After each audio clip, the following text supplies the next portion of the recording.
All right, let me talk about deception real quick. Deception is the standard MO for most men when they're meeting women. It's a focality. I was talking about courtship, and what that really means is ownership.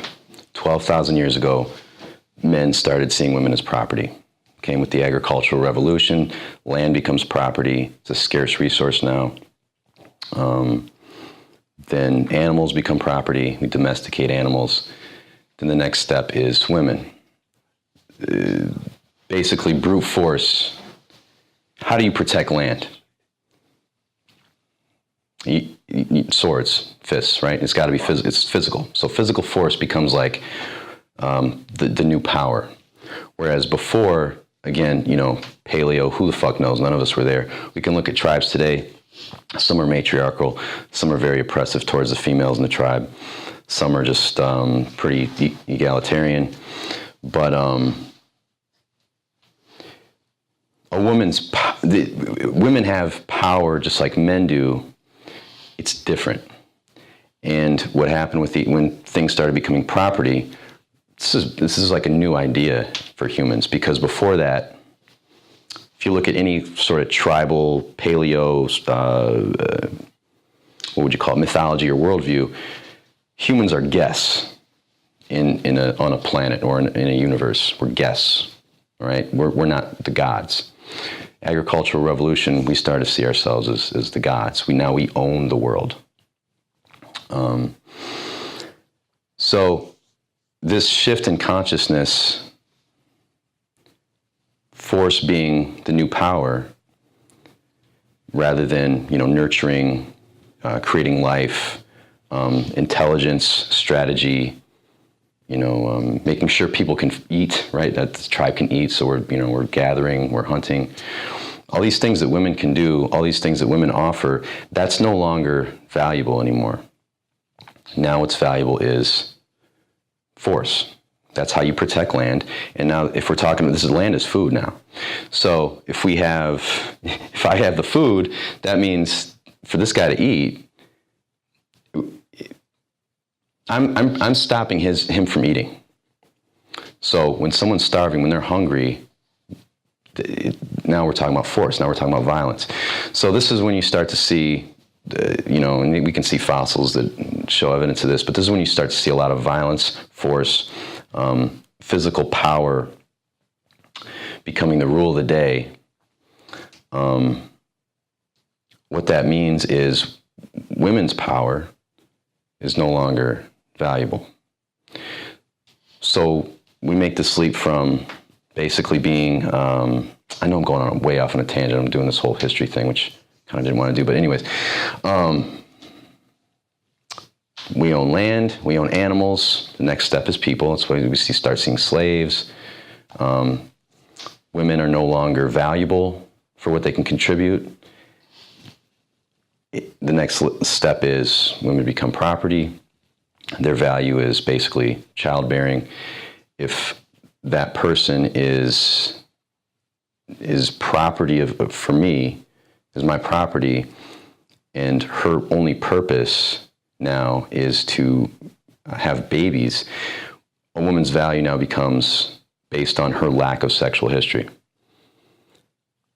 So from that point on, we have this whole fucking game now where we're creating religions and ideas and morals essentially to repress or hold down something, oppress something that is there. And that's where we start coming into all these games, basically courtship, right? So as a man, and I'm getting back to deception here, as a man being conditioned to see a woman's sexuality as bad, and yet I still want to have sex with her, how do I do that? How do I get her to have sex even though in my head, I think it's bad and I think she shouldn't do it? And she's been conditioned to think that as well. I'm essentially trying to steal, right? I'm trying to rob, right? I went shoplifting one time in my life when I was younger. It was like Eddie Bauer or something, because they didn't have the magnet things on the door. And I walked in, I was like 14 or something. My buddy told me how to do it. You put the thing on, put a sweatshirt over it. I walk in, and this whole time I'm like, okay, just look normal, just look normal. You know, I'm sweating, my palms are all sweaty, and probably my face was probably red because I'm redheaded. That's what happened. So finally get in the dressing room, and I'm shaking, I'm freaking out. And I come out with the thing on, and I walk out, I'm like, just look normal, which obviously I didn't look normal. And one of the clerks was like, hey, can I help you out with anything? And I was like, oh my God. And my heart jumped out of my chest. And then I ended up leaving and got away with it. But I remember when I first started approaching women I didn't know. There's no context. They weren't like friends of friends. We weren't in any sort of environment. It was just, wow, she's pretty. Okay, here we go. Same feeling, the same heartbeat, palms sweaty, all that. Comes from feeling like I'm trying to get her to do something that she shouldn't do. I'm doing something bad here. I'm trying to steal, all right? If you think about, if I had gone into that Eddie Bauer with a pocket full of cash, no intention of stealing, but rather I was going to buy some stuff and give them money, I would have walked in like, hey, over here, I need some help. Yeah, pick out all those jeans in size 32, whatever. So I would have been much more confident or assertive, right? Because I'm bringing value, okay? I'm not trying to steal. So basically what I did was I deceived the clerks at Eddie Bauer. It was deception. When, as a man, and we've all been conditioned this way, so you shouldn't feel bad about it, but become aware of it, and we're learning how to not think this way. But seeing sex as something that you take from her that she shouldn't do with you, but you're still trying to do it. You're still trying to get her to do it. How do you do that? Well, you have to use deception. If that's your worldview, deception makes perfect sense. All right? If your intention is to make her feel good, or to do what you can so that she feels good about herself, not about you, but about herself. First of all, emotionally, and then, when you're being intimate physically. If that's your intention, it fixes so many problems. You start to see that all these things, all this game stuff, right? The seduction, right? Trying to entice someone to do something seduction is seducere, to lead astray, right? It's Latin for to lead astray. So we want to banish this. Big part of that, and I'm not going to go into it in this program, is understanding female sexuality on a very deep level, and that that's where the programs that I've made come in. It's kind of an intellectual understanding. All right, so we don't need to get into that today, but that'll help a lot. But basically, we want to get rid of this and focus on this. Remember, I said yesterday, ER, illicit reward. What that is team building. How do you make a good team? You want to draw out the best in your team. With each individual person on your team, this is your life team. Everyone in your, Jack in the Box. Everyone in your life is part of your team. You can think about it like that, right? It's a good mindset to have. And I played on a soccer team, a travel soccer team in my teens, and I worked really hard to get on this team, and I was looking back probably one of the best players. And yet, I was the new guy on the team.